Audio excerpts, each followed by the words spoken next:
Good evening. Mission आरंभाअंतर्गत online शिष्यवृत्ती class इयत्ता 8वी या तासिकेमध्ये सर्व विद्यार्थी, पालक, शिक्षकांचं सर्वांचं सहर्ष स्वागत. दिनांक 10 ते दिनांक 18 पर्यंत पंचायत समिती कर्जत शिक्षण विभाग यांच्यातर्फे ऑनलाईन तासिका नियमितपणे घेतल्या जात आहेत. आपण आतापर्यंत भाषा, इंग्रजी आणि गणित हे 3 विषयाचं मार्गदर्शन घेतलेलं आहे. आता शेवटचा विषय राहिलेला आहे तो म्हणजे बुद्धिमत्ता. या बुद्धिमत्ता विषयाच्या संदर्भात आपल्याला न्यू इंग्लिश स्कूल रेकुरी या शाळेचे शिक्षक श्री काकासाहेब वरकटे सर आपल्याला आज, उद्या आणि परवा असे 3 दिवस मार्गदर्शन करणार आहेत. त्यांचा घटक आहे प्रतिमा आणि प्रतिबिंब आणि त्यातीलच उपघटक जल प्रतिबिंब आणि आरशातील प्रतिमा. या संदर्भात विस्तृतपणे आपल्याला 3 दिवस मार्गदर्शन होणार आहे. तरी सर्व विद्यार्थ्यांनी क्लासला नियमितपणे उपस्थित राहायचं आहे. आताचा जो घटक आहे त्या संदर्भात आपल्याकडे जे काही मटेरियल उपलब्ध असेल, पुस्तक किंवा वही आणि पेन किंवा शिस पेन्सिल, खोड रबर, या पद्धतीने आपण सर ज्या पद्धतीने कृती करायला सांगतील किंवा ज्या काही सूचना देतील त्या पद्धतीने आपण सुद्धा तासिकेमध्ये सक्रियपणे सहभागी व्हायचं आहे. नुसतं तासिका ऐकायची नाही, पाहायची नाही, तर त्याच्याबरोबर कृतीयुक्त सहभाग असावा. आपल्या सर्वांचे माईक आणि व्हिडिओ बंद आहेत तरी सुद्धा तुम्ही कृतीयुक्त सहभाग घेत आहात या पद्धतीने तासिका होईल. काही तुमच्या अडचणी असतील, काही तुमचे डाऊट्स असतील तर ते ग्रुपवर शेअर करायचे आहेत आणि त्या संदर्भात तुमच्या सर्व शंकाचं समाधान आपण करणार आहोत. तरी आजच्या तासिकेची सुरुवात वरकटे सरांनी करावी असं मी आपणा सर्वांच्या वतीनं त्यांना विनंती करतो. धन्यवाद. गुड इव्हिनिंग सर्व विद्यार्थ्यांना. तर आज आपण बुद्धिमत्ता हा जो विषय आहे या विषयातील प्रतिमा, त्याच्यामध्ये जलप्रतिबिंब आणि आरशातल्या ज्या प्रतिमा आहेत या संदर्भात आपण माहिती पाहणार आहोत. तत्पूर्वी मी तुम्हाला काही सूचना देणार आहे. तर या ठिकाणी जलप्रतिबिंब किंवा पाण्यातल्या ज्या प्रतिमा आहेत त्या पाहण्यासाठी आपल्या समोर तो जो घटक आहे त्या घटकासाठी पुस्तकं असायला हवी. त्याचबरोबर आपल्याकडं कृती करून पाहण्यासाठी काही छोटे छोटे कागद असतील तर ते कागद ठेवायचे, कारण प्रॅक्टिकली हा जो विषय आहे तो आपल्याला विषय शिकायचा आहे. तर विद्यार्थी मित्रांनो, आपणा सर्वांना माहिती आहे की आपण स्कॉलरशिपच्या 2025 फेब्रुवारी 2025 मध्ये होणाऱ्या परीक्षेसाठी सामोरे जात आहोत. आणि सामोरे जात असताना आपल्याला आपल्याकडून काही नकळत चुका होत असतात आणि ह्या चुका आपल्याला काय करायच्या असतात तर त्या टाळायच्या असतात. त्यासाठी मी एक 5 ते 10 मिनिटं तुम्हाला थोडक्यामध्ये मार्गदर्शन करणार आहे. तर आपणा सर्वांना माहिती आहे की गणित आणि मराठी याचा 150 मार्काचा एक पेपर असतो आणि बुद्धिमत्ता व इंग्रजी याचा 150 मार्काचा एक पेपर असतो. आता तसं पाहिलं तर मराठीचे 25 प्रश्न असतात, गणिताचे 50 प्रश्न असतात, इंग्रजीचे 25 प्रश्न असतात, बुद्धिमत्तेचे 50 प्रश्न असतात. तर बुद्धिमत्तेचे जे 50 प्रश्न आहेत हे 50 प्रश्न आपल्याला जास्तीत जास्त मार्क मिळवून देणारे प्रश्न असतात. हा झाला दुसऱ्या पेपरचा भाग. पहिल्या पेपरमध्ये गणित हा सुद्धा अतिशय सोप्या पद्धतीने जास्तीत जास्त मार्क कसं मिळवून द्यायचं किंवा कसे मार्क मिळतील हे आपण त्याच्यामध्ये पाहिलं पाहिजे आणि त्याचं आपण नियोजन केलं पाहिजे. आता बुद्धिमत्तेचा जर आपण विचार केला तर 50 प्रश्न येतात आणि या 50 प्रश्नांमध्ये काही काही घटकांना जास्त वेटेज असतं, काही घटक कमी वेटेजचे असतात. आज जो आपण घटक पाहणार आहोत प्रतिबिंब, त्याच्यामध्ये जलप्रतिबिंब असेल किंवा आरशातल्या प्रतिमा असतील, तर जलप्रतिबिंब आणि आरशातल्या प्रतिमा याच्यातील 1 किंवा 2 या प्रतिमा तुम्हाला 50 प्रश्नामध्ये विचारले जातात. आता जर आपण तसं पाहिलं तर बुद्धिमत्तेच्या 50 प्रश्नांचं जर शॉर्टिंग केलं तर त्या ठिकाणी कोणत्या ह्याला किती वेटेज द्यायचं हे तुम्ही त्या ठिकाणी तुमच्या पुस्तकामध्ये काही ठिकाणी दाखवलेलं असतं की याला एवढ्या टक्के त्याला एवढ्या टक्के आपण वेटेज द्यायचं. तर हा जो घटक आहे हा घटक 6% याला वेटेज आहे. म्हणजेच काय तर याच्यावरती 1 किंवा 2 प्रश्न निश्चितच विचारले जाऊ शकतात. आता 50 प्रश्न जे आपण पाहतो त्याच्यामध्ये आपल्याला आकलन असेल, वर्गीकरण असेल, समसंबंध असतील किंवा क्रम असेल, सांकेतिक भाषा असतील, लयबद्ध मांडणी असेल किंवा प्रतिमा असतील, तर्क व अनुमान असतील, कूट प्रश्न असतील, आकृतीचे पृथक्करण असतील आणि याच्यामध्ये काही प्रश्न असे असतात की पहिल्या क्षणी आपल्याला ते लक्षात येतात की काही सेकंदामध्ये ते प्रश्न सुटतात. पण काही प्रश्न असे असतात की त्याला आपल्याला 5-5 मिनिटं वेळ दिला तरी तो आपल्याला प्रश्न सुटत नाही. आणि अशा वेळेस आपले इतर जे प्रश्न असतात ते प्रश्न सोडण्याचे बाकी राहून जातात आणि त्याच्यामुळे आपला जो पेपर आहे तो वेळेत कव्हर न होता त्यात 5 ते 10 प्रश्न आपले तसेच राहून जातात. याच्यासाठी आपण काही क्लुप्त्या किंवा काही त्याला ट्रिक्स असतात, त्या ट्रिक्स वापरून काही गणित सेकंदामध्ये सोडावं लागतात. काही ज्या बुद्धिमत्तेचे गणित आहेत ते एका मिनिटाच्या आतमध्ये आपल्याला सोडवता येतात. आता आपल्याला प्रतिबिंब किंवा प्रतिमा जे आहे हे आपल्याला या ठिकाणी आजच्या तासामध्ये शिकायचं आहे. आता आपल्याला माहिती आहे मग त्या संख्या असतील किंवा कॅपिटल लेटर्स असतील किंवा काही आकृती असतील या त्याच्यामध्ये आपल्याला या तिन्हीपैकी कुठल्या तरी एका घटकावरती किंवा एखादी प्रतिमा असेल, एखादा व्यक्ती पाण्याच्या जवळ उभा राहिला असेल तर त्याची प्रतिमा कशी दिसते किंवा एखादं झाड असेल तर त्याची प्रतिमा कशी दिसते किंवा एखादा अल्फाबेट्स असतील ते त्याच्यामध्ये कसं दिसतंय, त्यानंतर आरशामध्ये कसं दिसतं हे आपल्याला प्रत्यक्ष कृती करून पाहायचं आहे. त्यासाठी आपणा सर्वांजवळ समोर आपल्या पुस्तक असायला हवं आणि जे प्रतिबिंब किंवा प्रतिमाचा जो चॅप्टर आहे तो चॅप्टर तुमच्या समोर काढून ठेवा. एक छोट्या आकाराचे 5 ते 7 किंवा 10-12 कागद असतील तर ते कागद घेऊन ठेवा. तसं पाहिलं तर आता आपल्याला जलप्रतिबिंब शिकत असताना आणि आरशातल्या प्रतिमा शिकत असताना काही टेक्निक्स वापरायचे असतात, पण हे टेक्निक्स आपल्या लक्षात येत नाही.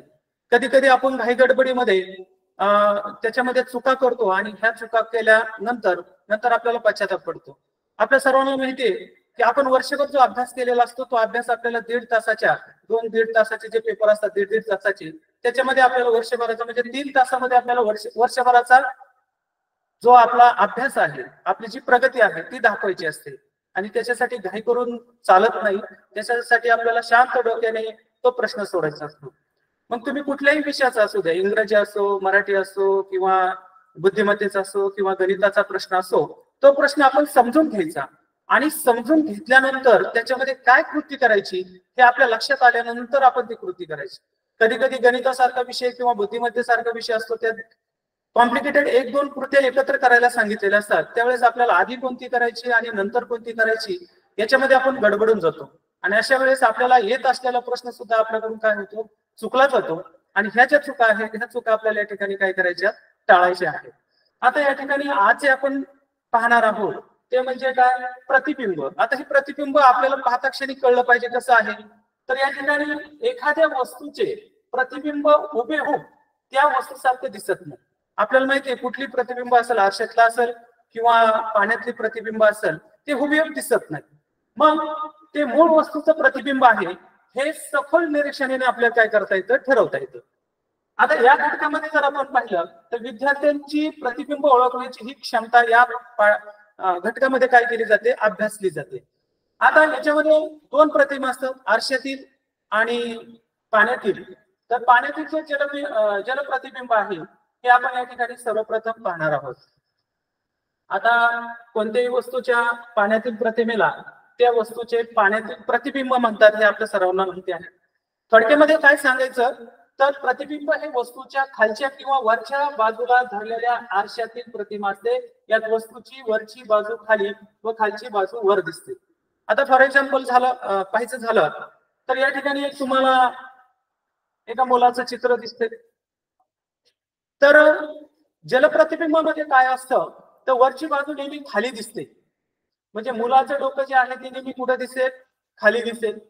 आणि डावी बाजू ही डाव्याच बाजूला दिसते आणि उजवी बाजू ही उजव्याच बाजूला दिसते, हे लक्षात ठेवायचं.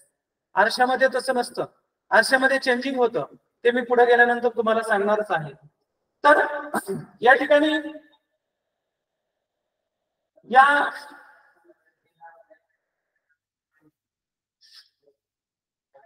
या ठिकाणी तुम्हाला जे चित्र दिसतंय, या चित्रामध्ये जे प्रतिबिंब आहे, या प्रतिबिंबामध्ये डाव्याच बाजूला डावा भाग दिसतो. म्हणजे या ठिकाणी हा मुलाचा हात वरती आहे, तो हात त्याचा डाव्याच बाजूला दिसतोय. या मुलाचा हात इथं कमरेवरती आहे, तो भाग डाव्याच बाजूला दिसतोय. मुलाचं डोकं वरती आहे, त्याच्या विरुद्ध बाजूला म्हणजे ते डोकं खाली दिसतं. आणि या ठिकाणी एक छोटस झाड आहे, ते सुद्धा डाव्या बाजूला उजव्या बाजूला आहे, ते उजव्याच बाजूला दिसतंय. म्हणजेच पाण्यातील प्रतिबिंब जर आपल्याला शोधायचं असेल किंवा ती जर आकृती आपल्याला शोधायची असेल, तर एक लक्षात घ्यायचं, जे वरचा भाग असतो तो अतिशय त्याच्या विरुद्ध बाजूला म्हणजे खालच्या भागात असतो आणि डावी बाजू ही डाव्याच बाजूला असते, उजवी बाजू ही उजव्याच बाजूला असते. म्हणजेच एखाद्या वस्तूच्या वर किंवा खाली, आता या आरशाच्या बाबतीत या ठिकाणी सांगितलेलं आहे, आरसा झाल्यास त्यातील वस्तूचं प्रतिबिंब आणि त्या वस्तूचे पाण्यातील प्रतिबिंब सारखेच असते हे समजण्यासाठी शेजारच्या आकृतीत पी या अक्षराचे प्रतिबिंब दिले. आता या ठिकाणी तुम्हाला इथं बी आहे, इथं पी आहे, इथं बी दिसतोय. आता एक लक्षात ठेवायचं की ज्यावेळेस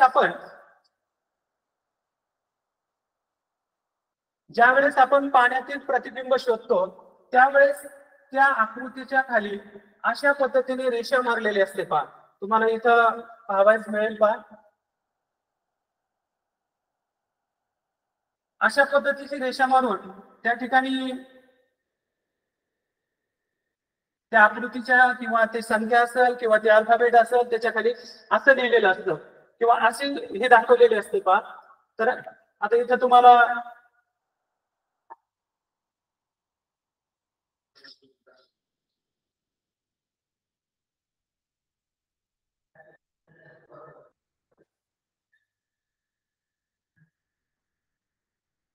हे पहा, इथं ANT हे अल्फाबेट आहे.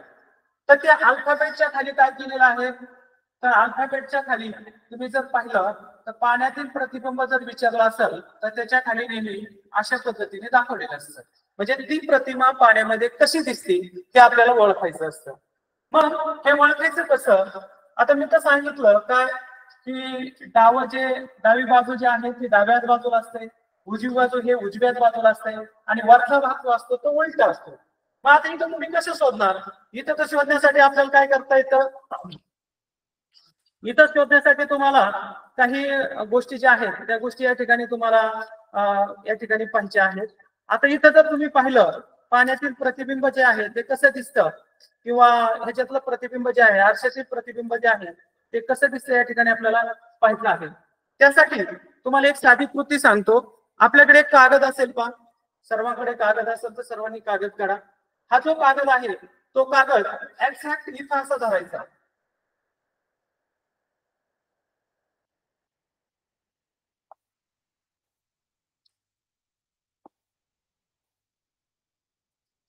असा कागद धरल्यानंतर आता इथं ते दाखवता येत नाही व्यवस्थित, पण हा कागद धरल्यानंतर त्याच्यावरती ANT लिहायचं. पहा, आता इथे जर आपण ANT लिहिलं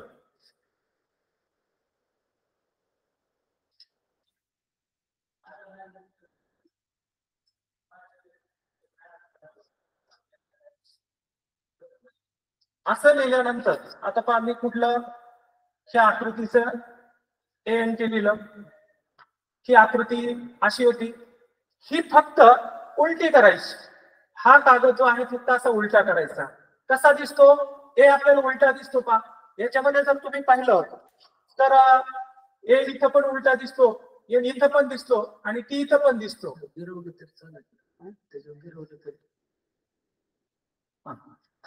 आता इथं पहा, आता इथं सॉरी ये उलटा इथं दिसतोय, इथं एक दिसतोय, पण इथं एन जो आहे तो एन कसा आहे, असा बरोबर कसा आहे, ओरिजिनल एन आहे. आपल्याला इथं कसं पाहिजे, उलटा एन पाहिजे, दिसत असेल सगळ्यांना. पहा, तर ही आकृती याच्यातून काय होते, बाद होते, ही आकृती याच्यामध्ये बसत नाही. इथं जर पाहिली तर बरोबर हा याच्याप्रमाणेच आहे, एन पण हा असा याच्याप्रमाणेच आहे आणि टी पण याच्याप्रमाणेच आहे. पण आपल्याला ही एक्झॅक्ट बरोबर आहे का नाही शोधायची. तर इथं आपण पाहू, इथं टी बरोबर काय केलेलं आहे तसंच काढलं म्हणजे ही आकृती नाहीये. इथं हे आहे तसंच काढलेलं आहे म्हणजे ही आकृती नाही. म्हणजे आपली बरोबर आकृती कोणती आली, तर 2 नंबरची आली. हे कसं ओळखायचं, तर आपल्याला प्रॅक्टिस करायची पहा. ही प्रॅक्टिस घरी केल्यानंतर आणि बुद्धिमत्तेमध्ये असे अनेक प्रश्न असतात की ते सरावानेच आपल्याला कळत असतात. मग या ठिकाणी मी काय केलं, इथे ANT काय केलं असं लिहिलं आणि एक्झॅक्ट असं ते काय केलं, फक्त उलट करून पाहिलं आणि ते आपल्याला बरोबर इथं तसं दिसलेलं आहे. आता आपल्याला अजून काही भरपूर अशा आकृत्या आहेत की त्या आकृत्या आपल्याला काय करता येतात, पाहता येतात. आता समजा हे गवत आहे पहा, आपल्या समोर गवत आहे. हे गवत आपल्याला काय करायचं की हे गवत कसं दिसतंय, तर मी तुम्हाला सांगितल्याप्रमाणे काय करायचं, बरोबर आपण इथं असं हे ठेवायचं.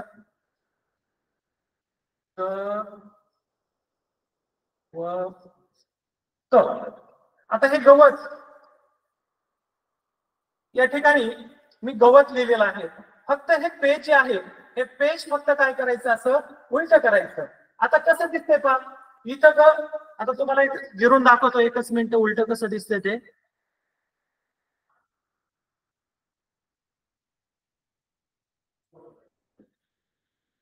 हे असं लिहिलेलं गवत जे आहे ते आपण ज्यावेळेस एक्झॅक्ट पाण्यातल्या प्रतिमेला नेहमी काय करायचं, असं लिहिल्यानंतर ते फक्त उलट करायचं. आता हे आपल्याला कुठे दिसतं, तर आपल्याला या ठिकाणी कुठं कुठं दिसतंय ते पाहायचं. तर पहिल्यांदा त्यातल्या ज्या आकृत्या आहेत त्या बाजूला काढून घ्यायच्या. इथं बरोबर आहे, असं आहे, असं आहे. आता हे मला बरोबर वाटतं, तुम्ही बघू आपण याच्यामध्ये ग हा इकडं हे दिलेला आहे म्हणजे आकृती बाद झालेली आहे. ग इकडे दिलेला आहे पण आपला ग असा पाहिजे होता म्हणजे हे पण बाद झालेला आहे. हे ग आहे इथं आहे पण व तिकडून घेतलेला आहे, व इकडून पाहिजे होते म्हणजे ही आकृती सुद्धा बाद झाली.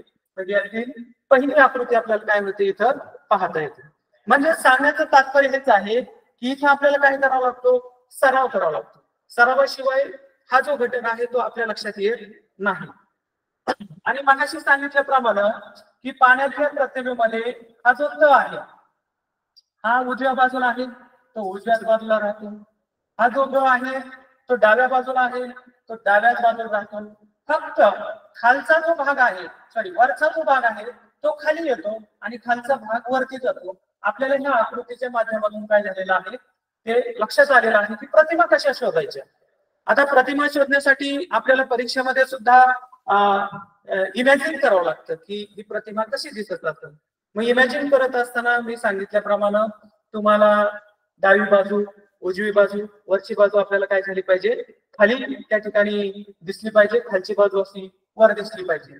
आता इथं तुम्हाला अनेक उदाहरणं आहेत, त्या उदाहरणामध्ये तुम्ही पाहू शकता.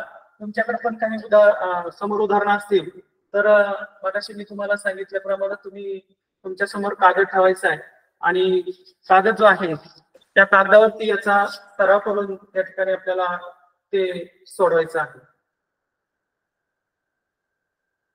आता इथं एक स्पेन नाव आहे आणि हे स्पेन नाव काय करायचंय आपल्याला, तर ते आपल्याला कसं दिसतंय. आता इमॅजिन आपण तुम्हाला सांगितल्याप्रमाणे मगाशी सांगितल्याप्रमाणे आपल्याला काय इमॅजिन करायचंय की हा जो डी आहे हा डी डाव्याच बाजूला राहणार. म्हणजे इथं आता इथं पण डी आहे, इथं पण डी आहे, पण इथं डी नाही म्हणजे ही आकृती बाद झाली. इथं पण डी आहे, हे की नाही. या 3 आकृत्यामध्ये आपल्याला दिसतंय. आता हा जो एस आहे, हे की नाही, हा एस कसा दिसतो ते आपल्याला बघायचंय. आता इकडे एस आहे, इकडे एस आहे, इकडे एस आहे. पण आपल्याला ही आकृती काय करायची की यातली कोणती आकृती आहे ते आपल्याला शोधायची आहे. त्यासाठी आपण याच्यावरती एस टी ई एन आणि डी ही जी आकृती आहे इथं व्यवस्थित लिहिता येत नाही पहा, त्याच्यामुळे जरा थोडस लहान मोठे अक्षर होत आहेत. तर ही आकृती आपण फक्त काय करायची अशी उलटी करून पाहिजे. आता उलटी केल्यानंतर इथं बी इथं एस आहे, इथं बी आहे, इथं ई आहे, इथं एन आहे, परंतु हा जो एन आहे हा आपला बरोबर एन काढलेला आहे, त्याच्यामुळे ही आकृती काय होते, चुकते. पण हा एन जो आहे, हा इथं एन जो आहे तो उलटा एन आहे, इथं इथं दिलेला आहे. आता इथं जर पाहिलं तर इथं पीचा बी झालेला आहे, परंतु इथं काय झालेलं आहे, तर हा उलटा बी दाखवलेला आहे, त्याची ही सुद्धा आकृती या ठिकाणी चुकते. आता आपण शेवटची जी आकृती आहे, 4 नंबरची आकृती बसते आपण पाहू. तर इथे एस आहे, बरोबर आहे. इथे बी आहे, बरोबर आहे. इथे ही बरोबर आहे. एन हा उलटा आहे. याच्यातली चौथी आकृती काय आहे, बरोबर आहे.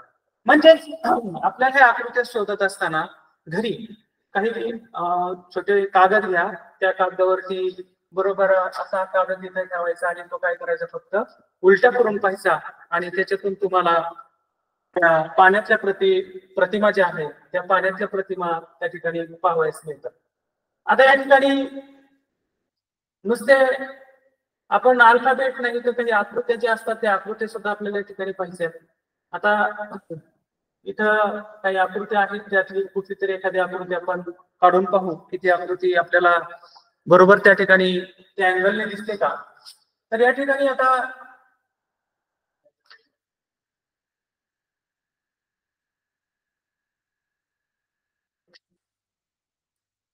इथे एक आकृती पहा, तर ती आकृती आपण काढून बघू, ती बरोबर जशी आहे तशी काढण्याचा प्रयत्न करू.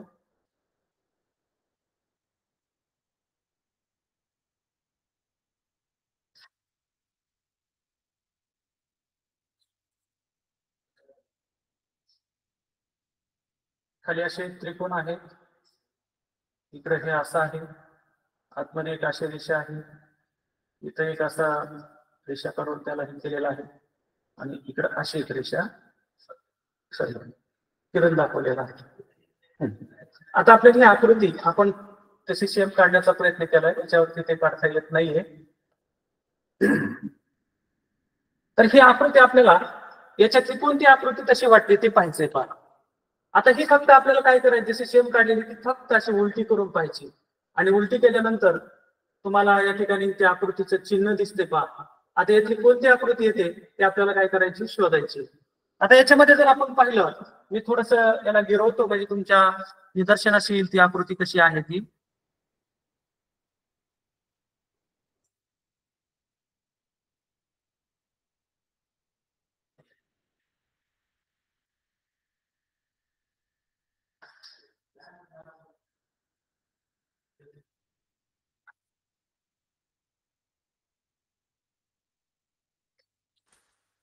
आता ही जी आपण आकृती काढली होती ती आकृती फक्त अशी उलटी करून पाहिजे. उलटी केल्यानंतर आपल्याला दिसली की आकृती त्या ठिकाणी कुठे आहे. तर याच्यामध्ये आपण आकृत्या शोधण्याचा प्रयत्न करू. यातली कोणती आकृती या ठिकाणी याच्यामध्ये मॅच होते किंवा पाण्यातील प्रतिबिंब म्हणून ती दिसते. तर या ठिकाणी इथं अर्धचंद्र आलेला आहे, इथे त्रिकोण पण आलेला आहे, खाली पण आलेला आहे. आता हा दंडवत इथं असा आहे, ही रेषा इकडे, परंतु इथं ते तसं आलेलं नाही.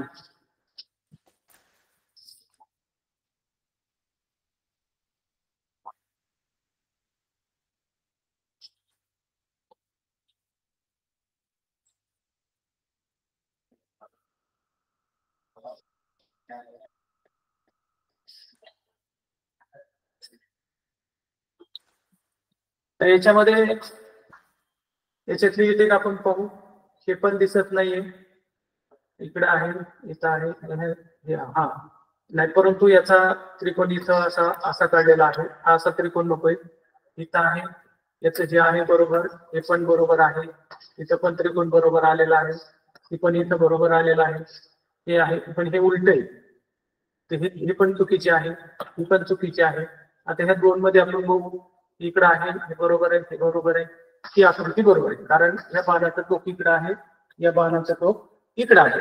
म्हणजे या आकृतीमध्ये जर आपण पाहिलं तर पाण्यातल्या प्रतिबिंब कशा शोधायच्या या तुम्ही या ठिकाणी पाहिलेलं आहे. आता तुम्हाला मी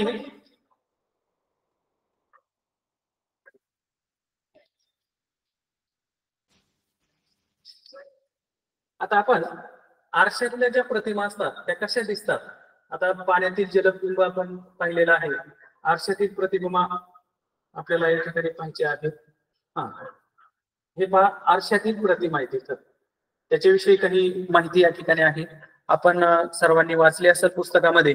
परंतु आरशातील प्रतिमा ज्यावेळेस आपण शोधतो त्यावेळेस त्या चित्राच्या म्हणजे हे जे हा जो मुलगा उभा आहे हा मुलगा आरशामध्ये कसा दिसतो हे दाखवण्यासाठी मगाशी सांगितल्याप्रमाणे मी मगाशी तुम्हाला सांगितलं होतं की ज्यावेळेस आपण पाण्यातल्या प्रतिमा दाखवतो त्यावेळेस आपण या ठिकाणी असं आपण हे करतो. परंतु या ठिकाणी आपल्याला काय दाखवायचं आहे आरशाच्या प्रतिमा दाखवायच्या. त्यावेळेस आरशाच्या प्रतिमा नेहमी अशा ह्याने काय करायचे असतात शोधायचे असतात. आता याच्यामध्ये पाण्यातील प्रतिमांपेक्षा थोडंसं उलट असतं. काय उलट असतं तर मी सांगितल्याप्रमाणे मगाशी की ज्यावेळेस पाण्यातील प्रतिबिंब ज्यावेळेस आपण शोधतो त्यावेळेस वरची बाजू एक्झॅक्ट विरुद्ध बाजूला जाते. डावी बाजू त्याच बाजूला असते, उजवी बाजू त्याच बाजूला असते. परंतु याच्यामध्ये उलट आहे का याच्यामध्ये काय आहे तर या ठिकाणी हा मुलगा जो आहे त्याचा डावा हात वरती आहे तो उजव्या बाजूला येतो. म्हणजे डावी बाजू उजव्या बाजूला येते आणि उजवी बाजू डाव्या बाजूला जाते. ठीक नाही. मग या ठिकाणी तुम्हाला ही जी किंवा हा जो प्रकारचा घटक आहे हा सोडत असताना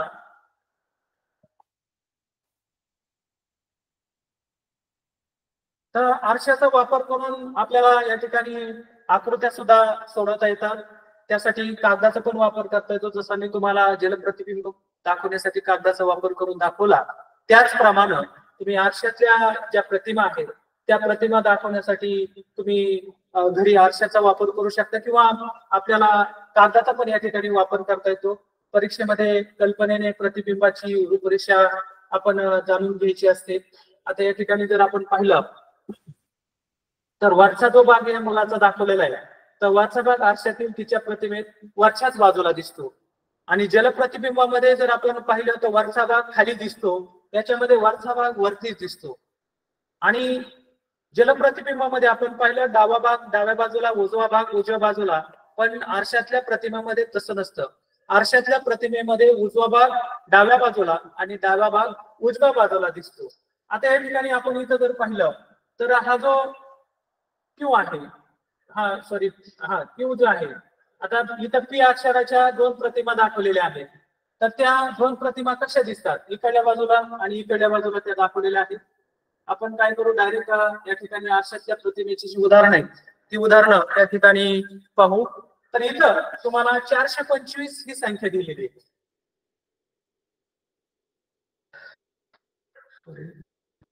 जलप्रतिबिंब आहे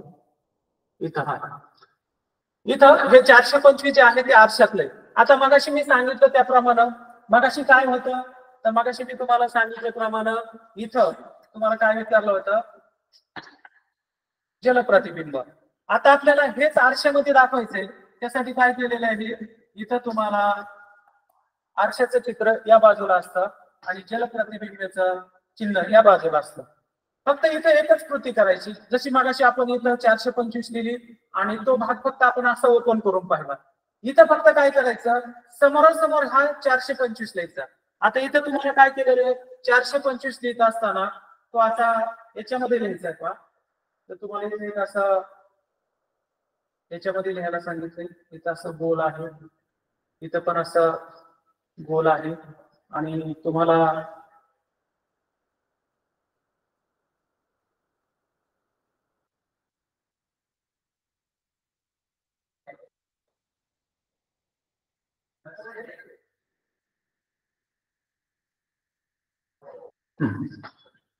इथे लिहिता येत नाही व्यवस्थित. तर 425 आता मगाशी मी काय करत होतो लिहिल्यानंतर फक्त असं करायला सांगितलं होतं. इथं फक्त काय करायचं हे 425 लिहिले ते फक्त असं इकडे करायचं आणि आपल्याला यासारखी आकृती कुठे दिसते ती पाहिजे. आता इथं तुम्हाला मी थोडीशी जरूरत पाहिजे तुमच्या सगळ्यांच्या निदर्शनास येईल.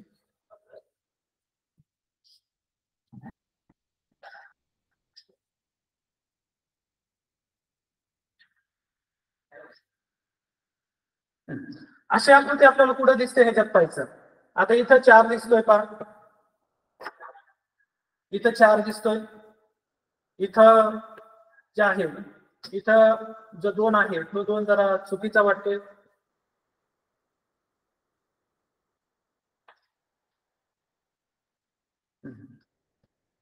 2 आहे बरोबर, इथं 5 पण बरोबर आहे, सॉरी इथं 2 असा आहे, हा 2 पण असा आहे, इथं हे 5 आहे, हे 5 पण इथं आहे. पण आपण बाकीच्या आकृत्या पाहू, इथं बाकीच्या आकृत्यांमध्ये ते आहे का, तर इथं 4 जे आहे, आता 4चं मधलं जे आहे हा जो भाग आहे असा थोडासा याच्यामध्ये पाहिजे भाग,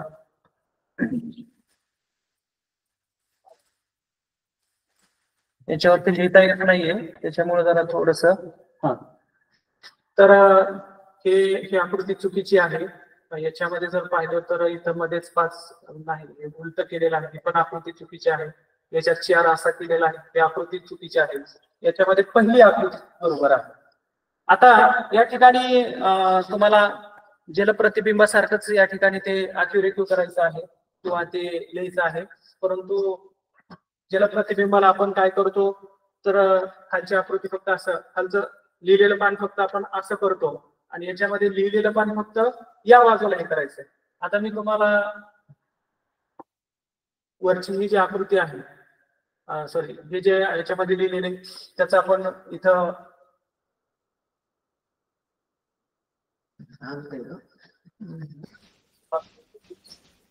लिहितच येईल, मुलाला दिसलं तरी जास्त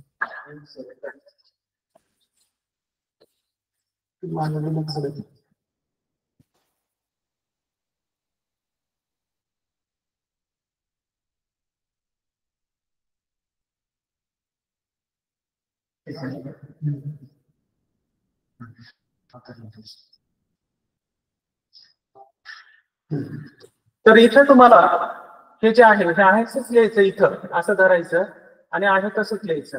आता इथं जर तुम्ही पाहिलं तर आर, आता इथं मी बरोबर अशी रेषा आहे मध्ये आणि बाजूला इथं आर आहे, इथं एन आहे,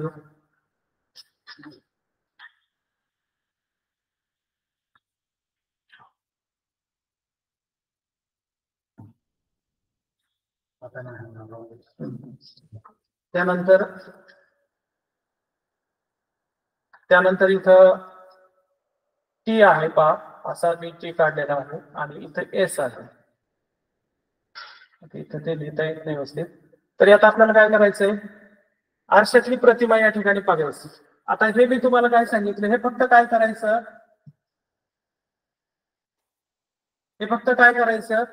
हे फक्त तुम्हाला असं करून पाहायचं हे कसं दिसतंय. बघा इथं तुम्हाला आरशातली प्रतिमा बरोबर दिलेली आहे, ठीक आहे, हे उत्तर इथं दिलेले, पण आता मी तुम्हाला प्रॅक्टिकली दाखवतो. इथं आर तसंच आलेला आहे. इथं जर तुम्ही पाहिलं तर इथं बघा, इथं आर आहे, इथं आर आलेला आहे असा, इथं एन आहे, इथे एन आलेला आहे, इथं एस आलेला आहे आणि इथं टी आलेला आहे. म्हणजे वरील आकृतीमध्ये जर आपण पाहिलं तर वरील आकृतीमध्ये आता ही फक्त फिरवलेली आहे पहा, मग आपल्याला ती फिरून पाहिजे. आता ही आकृती इथं पहा, ही आकृती दाखवलेली आहे, मग इथं हा आर आलेला आहे, इथं टी आलेला आहे आणि एन, म्हणजे वरील आकृतीचं उत्तर काय हे आहे. आता जसं मी तुम्हाला या 425चं पण सांगितलेलं आहे, तसं आपण एखादी आकृती पण काढून पाहू.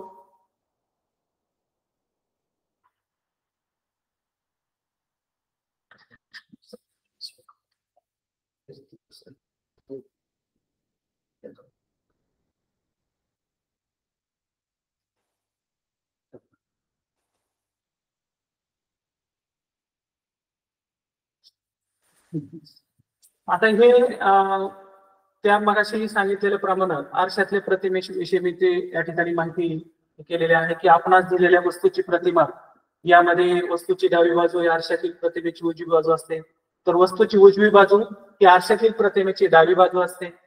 त्यानंतर इथं जर आपण पाहिलं तर प्रतिमेमध्ये वस्तूची डावी बाजू नेहमी उजवीकडे, तर उजवी बाजू नेहमी डावीकडे दिसते. प्रतिमेचा अक्ष नेहमी पूर्व पश्चिम असतो. 2 किंवा अधिक अक्षरे किंवा संख्या यांची प्रतिमा आपल्याला आरशात राहताना आरशाच्या काचेजवळील अक्षर किंवा संख्या प्रतिमेच्या समोरला दिसेल. म्हणजे ज्यावेळेस आपण आरसा धरतो त्यावेळेस आरशाच्या शेजारचं जे अक्षर आहे ते बरोबर एक्झॅक्ट जवळ दिसतं. म्हणजे इथं जर एखादी आकृती असेल ते असं जर केली तर या डाव्या बाजूची जी आकृती आहे ती बरोबर उजव्या बाजूला दिसते. प्रश्न आकृती तळहातावर पेनाने काढून दुसऱ्या हाताने त्यावर दाबावे, ठसा उमटलेला दिसेल. ठश्यात दिसणारी आकृती ती काय असते? आरशातील प्रतिमा म्हणून समजावं. इंग्रजीमध्ये जर आपण अक्षर पाहिली HIMOUTPWXY, तर या अक्षरांच्या आरशातील प्रतिमेत काहीच फरक होत नाही. म्हणजे ते अक्षर आपल्याला आरशात जसे आहेत तसे दिसतात. समजा फॉर एक्झाम्पल जर आपण पाहिलं,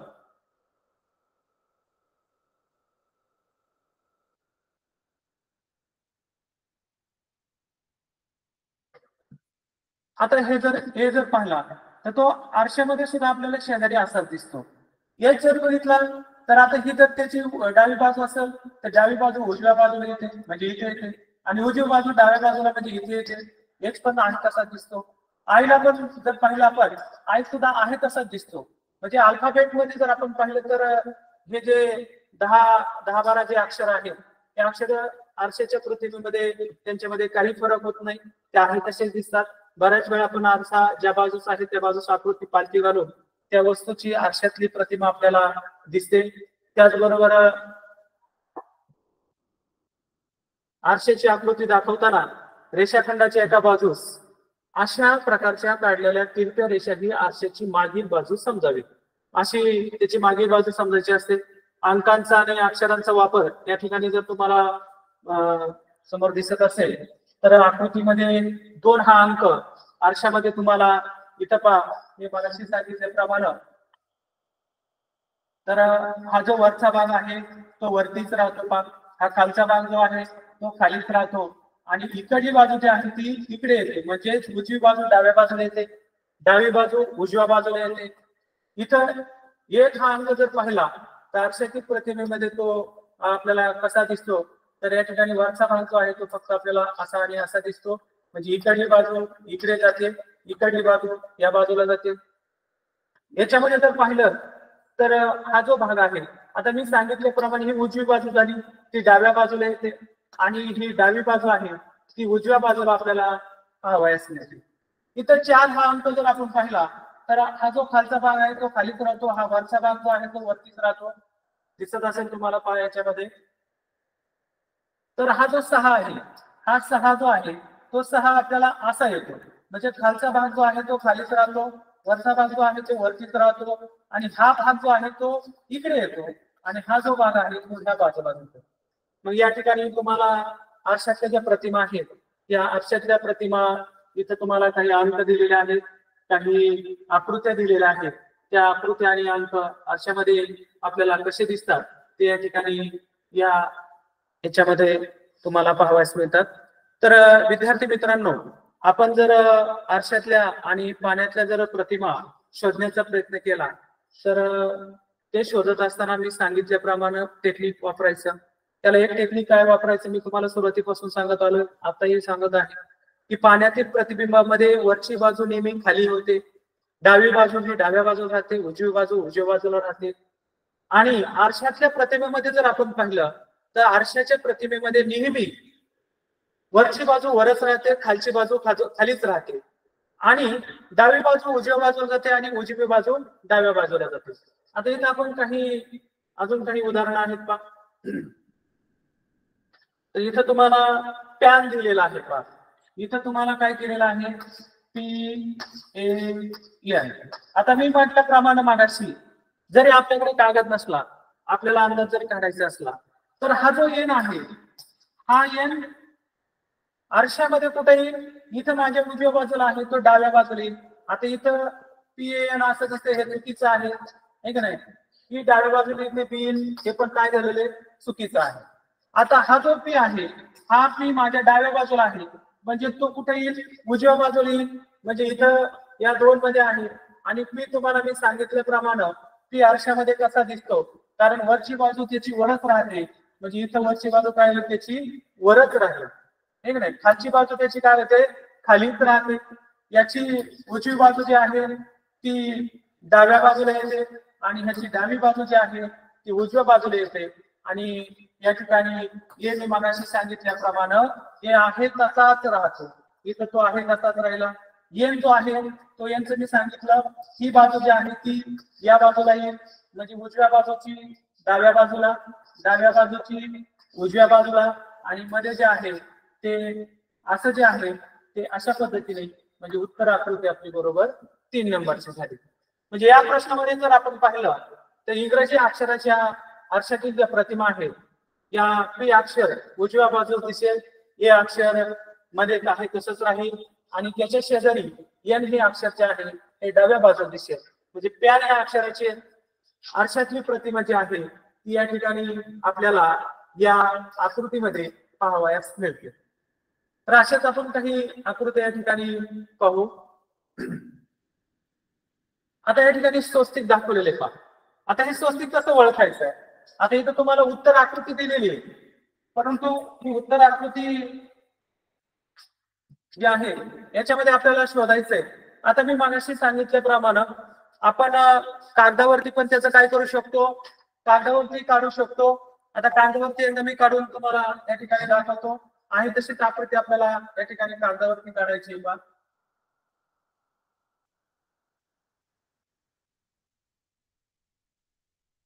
समजा आपण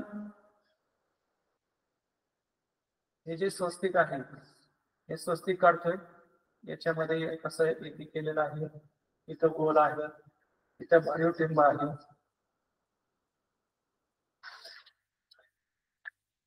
त्यानंतर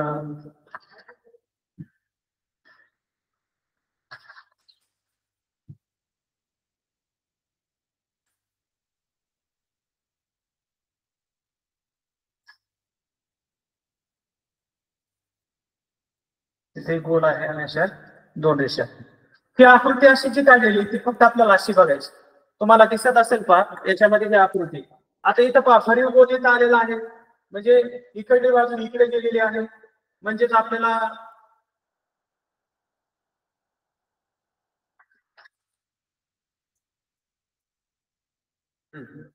मग याच्यामध्ये हा भरीव गोल कुठं या बाजूला आलेला आहे, याच्यात आलेला आहे का? नाही. म्हणजे ही आकृती काय झालेली चुकलेली आहे. याच्यात इथं भरीव गोल इकडे गेलेला आहे, ही आकृती चुकलेली आहे. याच्यामध्ये इथं गोल हा मोकळा आहे, ह्या आकृती चुकलेल्या आहे. आता पहिल्या याच्यामध्ये बघा इथं भरीव आहे, भरीव इथं दिसतं, इथं 2 रेषा मारलेला गोल आहे, इथं नुसताच गोल आहे, इथे 1 रेषा मारलेला गोल आहे. आणि हे जे आहे हे स्वस्तिक बरोबर असं आणि हे स्वस्तिक बरोबर असे येतं. म्हणजे या प्रश्नामध्ये आरशातल्या प्रतिमा ओळखताना प्रश्न आकृतीची जी बाजू असते तिच्या विरुद्ध बाजू आपणास काय होत असते, आरशामध्ये दिसत असते. म्हणजे मी मगाशी सांगितल्याप्रमाणे उजवी बाजू ती डाव्या बाजूला, डावी बाजू उजव्या बाजूला आपल्याला दिसत असते. अजून काही प्रश्न जे आहेत, आता तुमच्याकडे पुस्तक असेल तर त्या पुस्तकामधल्या भरपूर काही आकृत्या आहेत. सर्व आकृत्या मी या ठिकाणी या पॅनल बोर्डवरती काढू शकत नाही, कारण यांच्यामध्ये जरा थोडस काढायला गेल्यानंतर ते हलत आहे. तर या ठिकाणी अशा काही आकृत्या आहेत त्या सुद्धा तुम्ही याच्यामध्ये पाहू शकता. आता या ठिकाणी सुनील नाव आहे पहा. सुनील नाव कसं शोधायचं ते सांगितलेलं आहे. इथं पहा एक असं दाखवलेलं आहे.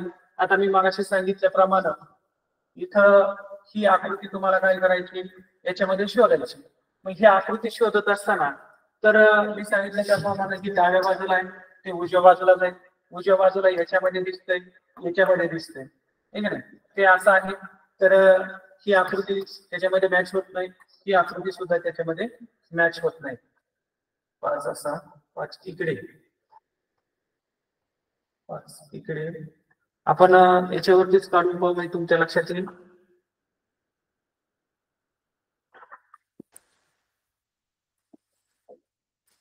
इथं आपण जर आहे तसेच हे 5 आहेत मराठीतले, हे 4 आहेत इंग्रजी मधले, हे 9 आहे आणि तेच अंक काय केलेले आहे, उलटे काढलेले आहेत.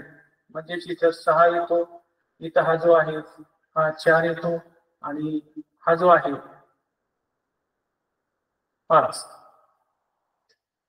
तर या ठिकाणी आपल्याला ही आकृती फक्त काय करायची आहे, ही आकृती आपल्याला हे जसं काढलेलं आहे, सॉरी हे आरशातील प्रतिबिंब जल प्रतिबिंब कसं दिसेल इथं लिहिलेलं आहे. सॉरी हे आपल्याला असं लिहिल्यानंतर ते फक्त आपल्याला असं पाहायचं आहे. तर असं आपल्याला कुठं कुठं दिसतंय, इथं 9 आहे, इथं 4 बरोबर दिसतोय, 5 पण बरोबर दिसतोय, इथं 2 आहे, इथं 4 जो आहे हा 4 या ठिकाणी दिसत आहे आणि इथं 9. म्हणजे याच्यामध्ये पहिलीच आकृती याला मॅच होते. दुसरी पण आकृती याच्यामध्ये पाहू, परंतु इथं 5 उलटा इकडे आलेला आहे, 6 तिकडे गेलेला आहे, 4 तिकडं जे आहे म्हणजे माझ्या माहितीप्रमाणे ही आकृती त्याच्यामध्ये मॅच होते. त्यानंतर आपण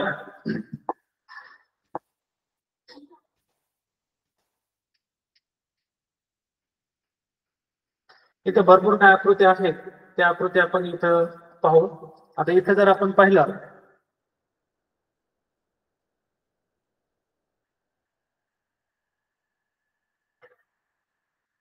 आरशातल्या आकृत्या आहेत.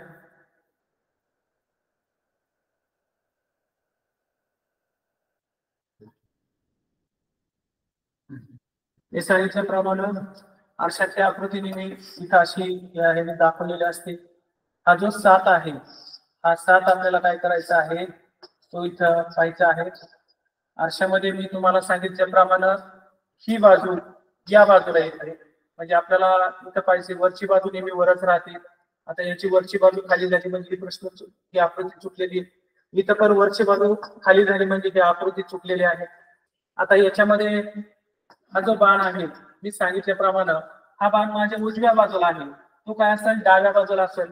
इथं आकृतीमध्ये बाण हा डाव्या बाजूला येतो, इथं पण आहे आणि इथं पण आहे, इथं पण हा डाव्या बाजूला येतो. आता याच्यामध्ये मी सांगितल्याप्रमाणे ही डावी बाजू ती उजव्या बाजूला आली पाहिजे, मग ही डावी बाजू उजव्या बाजूला आलेली आहे, तर ही आकृती चुकली. याची उत्तर आकृती ही आहे. म्हणजे अतिशय सोपं असं टेक्निक आहे, याच्यात जास्त कन्फ्युज होण्यासारखं काहीच नाही. फक्त उजवी बाजू, डावी बाजू, वरची बाजू आणि खालची बाजू, या 4च गोष्टी आपल्याला लक्षात ठेवायच्या. त्या जलप्रतिबिंबामध्ये कशा शोधायच्या आणि पाण्यातील आरशातल्या प्रतिमा कशा शोधायच्या, याच्यासाठी फक्त एवढं टेक्निक वापरायचं. बाकी तुम्हाला अजिबात बाकी गोष्टी लक्षात घेण्याची गरज पडणार नाही. आता मी सांगितल्याप्रमाणे अजून एक काही उदाहरणं आपल्याकडे आहेत, ती उदाहरणं या ठिकाणी आपण पाहू.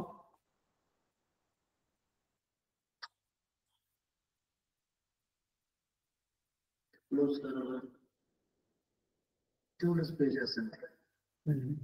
हा एवढंच पेज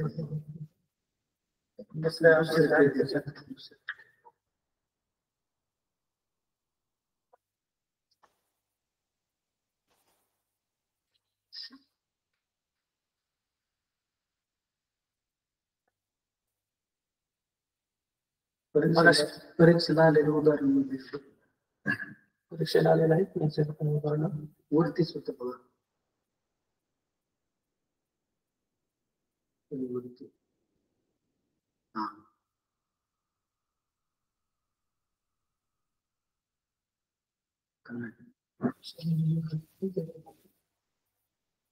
ठीक आहे. आपण याच्यामध्ये अजून काही ज्या बाबी आहेत ते पाहू. आता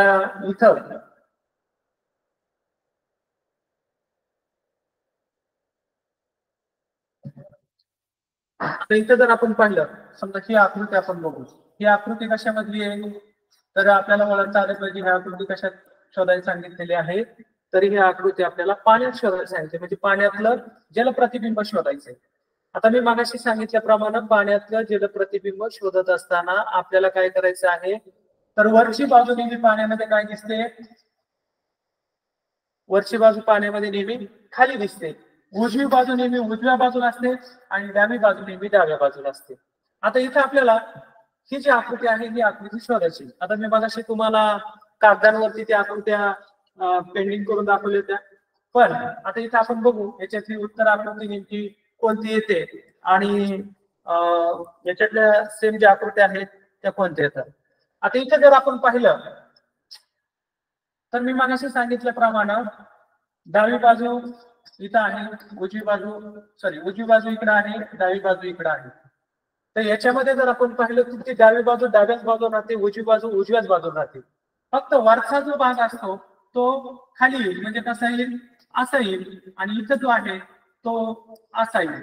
आपल्याला इथं पुढे दिसतं असं, इथं उलट चुकीचं आहे, याच्यात इथं आहे, इथं पण आहे, परंतु इथं वरचे 2 टिंब खाली, इथं वरचे 2 टिंब खाली आले पाहिजे, तर इथं 3 टिंब गेलेले आहेत वरती, वरचे 2 टिंब खाली आले, खालचे 2-3 टिंब वर गेलेले आहेत, परंतु ही आकृती त्याच्यामध्ये मॅच होत नाही, कारण वरचा जो आहे ते खाली आलं पाहिजे.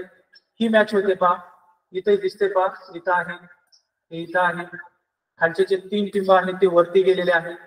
खालचा जो काळा टिंब आहे तो वरती गेलेला आहे, वरचा हा जो टिंब आहे तो खाली आलेला आहे. म्हणजे इथून खालचा जो भाग आहे तो वरती जातो, वरचा भाग खाली दिसतो. म्हणजे उत्तर आकृतीमध्ये जर आपण पाहिलं तर ही आकृती त्याच्यामध्ये काय होते, मॅच होते. आता इथे जर आपण पाहिलं तर इथं तुम्हाला फुलाची आकृती दाखवलेली आहे. ती पण आपल्याला कशात शोधायला सांगितलेली आहे, ती पण आपल्याला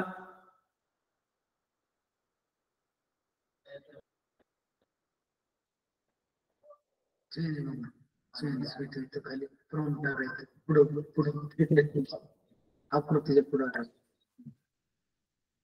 क्लोज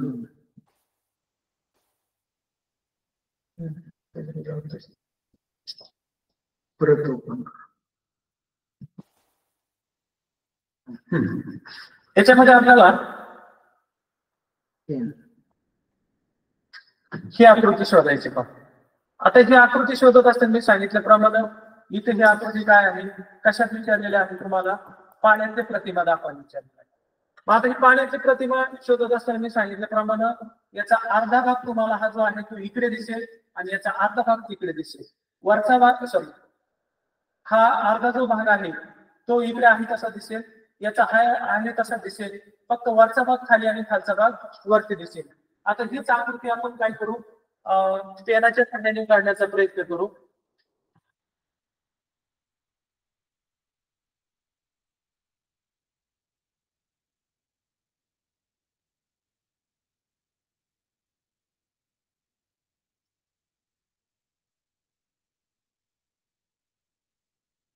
त्यातला काही भाग असा याचा गर्द केलेला आहे, याचा पण इथं असा गर्द केलेला आहे. हे फक्त ओळखण्यासाठी आपल्याला जास्त एवढं काय करत बसायचं नाही, त्याच्यात पेंटिंग करत बसायचं नाही. छोटे छोटे जे हे आहेत ते आपल्याला लगेच लक्षात आले पाहिजे. आता मी तुम्हाला सांगितल्याप्रमाणे पाण्यातल्या प्रतिबिंबाला फक्त आपण काय करायचं, ती आकृती सुईची आहे ती फक्त अशी उलटी करून पाहिजे. आता इथे पहा, इथं तुम्हाला गर्द भाग इथं दिसतोय, गर्द भाग इथं दिसतोय, गर्द भाग इथं दिसतोय, गर्द भाग इथे दिसतो आणि गर्द भाग इथं दिसतो. अशी आपल्याला आकृती शोधायची. आता इथं जर आपण पाहिलं, हा जो गर्द भाग इथं दिसतोय, इथं दिसत नाही, म्हणजे ही आकृती त्याच्यामध्ये मॅच होत नाही. पहा, इथं हा गर्द भाग दिसतोय, इथं दिसतोय, इथं पण गर्द भाग दिसतोय, इथं ही आकृती गर्द दिसते, इथं दिसते, पण इथं हा भाग ह्या बाजूला गर्द भाग पाहिजे तो ह्या बाजूला दिसतो, म्हणजे ही आकृती चुकलेली आहे. पुढे जर आपण पाहिलं तर हे बरोबर आहे, इथं गर्द आहे, इथं पण बरोबर आहे, इथं पण गर्द आहे, इथं गर्द आहे आणि इथं पण गर्द आहे. याचा अर्थ आपली उत्तर आकृती ही आहे. ही आकृती सुद्धा काय होते, चुकते, कारण याच्यामध्ये इकडच्या बाजूने गर्द दाखवलेला आहे. तर अशा पद्धतीने सोप्या कृत्या आपल्याला या ठिकाणी पाहावयास मिळतात. तर अशा पद्धतीने विद्यार्थी मित्रांनो, आपल्याला बुद्धिमत्तेमध्ये जास्तीत जास्त मार्क मिळवण्यासाठी काही सेकंदामध्ये सुद्धा काही प्रश्न सोडवता येतात, मिनिट सुद्धा लागत नाही. आणि बुद्धिमत्तेचा विषयच असा आहे, तो पूर्ण बुद्धीचा कस लावतो. आणि ज्यावेळेस तुम्ही सराव करता त्यावेळेस आपल्याला जास्त वेळ त्याच्यामध्ये देण्याची गरज पडत नाही, काही सेकंदामध्ये ते प्रश्न सोडवतो. म्हणून अशातल्या ज्या प्रतिमा आहेत किंवा पाण्यातल्या ज्या जलप्रतिबिंब आहेत किंवा पाण्यातल्या प्रतिमा आहेत, हे सोडत असताना त्याच्यामध्ये मी सांगितले त्याप्रमाणे तुम्ही टेक्निक्स वापरा. आणि हे टेक्निक्स वापरून तुम्हाला जे काही 1-2 प्रश्न तुम्हाला परीक्षेसाठी विचारले जातात ते अतिशय सहज आणि सोप्या पद्धतीने तुम्ही सोडवू शकता. आता इथे पहा, हा 2017च एक प्रश्न आहे, ते मगाशी मी घेतला होता. तर तो अतिशय सोपा असा विषय होता, अतिशय सोपा असा प्रश्न होता. तर हा विषय पाहिजे तेवढा सोपा आणि पाहिजे तेवढा अवघड आहे. त्याच्यामुळं या विषयामध्ये तुम्हाला सरावाची आवश्यकता आहे.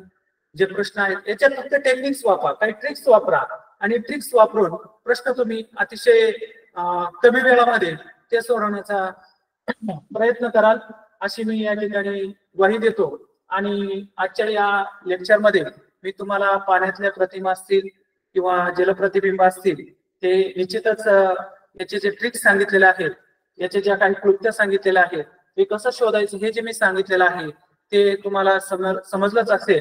आणि ज्यांना कोणाला समजलं नसेल तर त्यांनी ग्रुपवरती टाकून ते कसं शोधायचं याच्यामध्ये आणखीन काही बाबी ज्या आहेत त्या बाबी कशा हे करायच्या शोधायच्या ह्या बाबी मी तुम्हाला वैयक्तिक ग्रुपवरती जरी टाकलं तर मी त्याच्यामध्ये तुम्हाला सोल्युशन सांगेल. पण याच्यामध्ये अवघड असा काहीच भाग नाही आणि अवघड काहीच भाग वाटत नाही. त्याचे फक्त टेक्निक्स वापरायचे, वरची बाजू खाली कशी आणि कोणत्या वेळेस वरची बाजू खाली धरायची, खालची बाजू वर धरायची. मी परत एकदा आणखीन 1 मिनिटामध्ये तुम्हाला सांगतो की ज्यावेळेस पाण्यातल्या प्रतिमा आपण शोधतो त्यावेळेस वरचा हेड जो असतो तो खाली दिसतो आणि दोन्ही बाजू उजवी बाजू उजव्याच बाजूला असते, डावी बाजू डाव्याच बाजूला असते. आरशाच्या आणि पाण्याचं प्रतिबिंब दाखवताना अशा पद्धतीची त्याच्यामध्ये रेषा मारून दाखवलेलं असतं. ज्यावेळेस तुम्हाला आरशातल्या प्रतिमा असतात त्या बाजूला त्या आरशाचं चित्र काढल्यासारखं ते अशा त्याला रेषा मारलेल्या असतात. आणि त्याच्यामध्ये एक लक्षात ठेवायचं, वरची बाजू वरच राहते, खालची बाजू खालीच राहते. फक्त डावी बाजू उजव्या बाजूला जाते आणि उजवी बाजू डाव्या बाजूला जाते. अतिशय सोपा असा हा जो घटक आहे तो घटक तुम्हा सर्व विद्यार्थ्यांना या ठिकाणी समजला असेल असं मी या ठिकाणी आशा बाळगतो.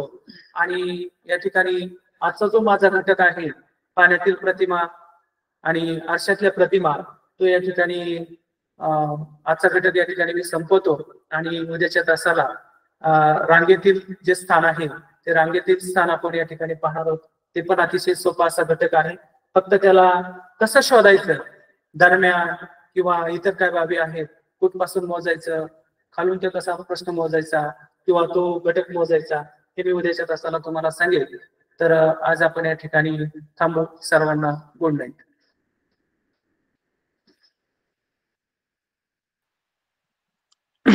धन्यवाद होरकटे सर. आज या ठिकाणी आपण प्रतिबिंब आणि प्रतिमा या संदर्भात सविस्तरपणे मार्गदर्शन केलेलं आहे. मिशन आरंभ हा आपला उपक्रम आपल्या जिल्हा परिषदेचे मुख्य कार्यकारी अधिकारी आशिष येरेकर साहेब यांच्या संकल्पनेतून सुरू आहे. आणि त्यांच्या या संकल्पनेतून आपण जिल्हा परिषद शिक्षण विभाग प्राथमिक आपले शिक्षणाधिकारी पाटील साहेब, त्याचबरोबर मिशन आरंभच्या जिल्हा समन्वयक जयश्री कारले मॅडम यांच्या मार्गदर्शनातून हा मिशन आरंभ उपक्रम जिल्हाभर सुरू आहे. आणि त्यातीलच हा भाग आपण पाहिलेला आहे तो म्हणजे रोज सकाळी 7 ते 8 इयत्ता 5वीचा ऑनलाईन क्लास असतो आणि संध्याकाळी 7 ते 8 हा 8वी साठी ऑनलाईन क्लास असतो. आणि या क्लासच्या संदर्भात पंचायत समिती कर्जत यांच्याकडे दिनांक 10 ते दिनांक 18 तारखेपर्यंत आपलं नियोजन आहे. अजून 2 दिवस आहेत. होरकटे सर राहिलेले 2 घटक शिकवणार आहेत. तर या संपूर्ण क्लाससाठी आमच्या कर्जत तालुक्याचे गट शिक्षणाधिकारी माननीय प्रदीप शिंदे साहेब, त्याचबरोबर मिशन आरंभच्या प्रमुख विस्तार अधिकारी मॅडम सौ उज्ज्वलताई गायकवाड मॅडम, त्याचबरोबर आमचे तंत्रस्नेही जिल्हा coordinator Babasaheb Pawar sir, doctor Babasaheb Pawar sir यांच्या मार्गदर्शनातून या पद्धतीचे क्लास सुरू आहेत. तरी सर्व विद्यार्थ्यांनी नियमितपणे क्लासला उपस्थित राहायचं आहे. आजचा हा आपला म्हणजे त्यातलं काहीच तुमच्या शंका राहिलेल्या नसतील. प्रतिमा आणि प्रतिबिंब छोटीशी स्ट्रिक त्यांनी दिलेली आहे, आपण ती तुमच्या पेपरवर सुद्धा प्रश्नाकृती गिरवून लगेच तुम्हाला काही क्षणात उत्तर अचूक मिळू शकते. म्हणजे हेच आपल्याला महत्वाचं आहे की आपल्याला कमीत कमी वेळेत अचूक उत्तरापर्यंत जायचं आहे. आणि सरांनी अतिशय छान क्लुप्ती सांगितलेल्या आहेत. सरांचा क्लास सुद्धा आहे, ते नियमितपणे इतर विद्यार्थ्यांना सुद्धा मार्गदर्शन करत आहेत. आणि आपल्या विनंतीला मान देऊन त्यांनी आपल्याला मार्गदर्शन करण्यासाठी 3 दिवस आपल्यासाठी दिलेले आहेत. आजचा हा तास त्यांनी अतिशय उत्कृष्टपणे घेतल्याबद्दल आपण सर्वांच्या वतीनं मी त्यांचा हार्दिक आभार मानतो. आणि आपण उद्याच्या तासाला बरोबर 7 वाजता सर्व विद्यार्थ्यांनी उपस्थित राहायचं आहे. तोपर्यंत सर्व विद्यार्थ्यांनी आजचा जो घटक आहे त्याच्यावर आपल्या तुमच्याकडे जे क्रमिक पुस्तक असेल स्कॉलरशिपचं त्यातल्या सर्व आजच्या घटकातील आकृत्या असतील, प्रश्न असतील त्याचा सराव करायचा आहे आणि तुमच्या वर्ग शिक्षकांना उद्या तो दाखवायचा आहे. आणि काही शंका असतील तर त्या ग्रुपवर शेअर करायच्या आहेत. ठीक आहे. तर उद्या आपण पुन्हा संध्याकाळी 7 वाजता भेटूया. तोपर्यंत सर्वांना गुड नाईट. थँक्यू.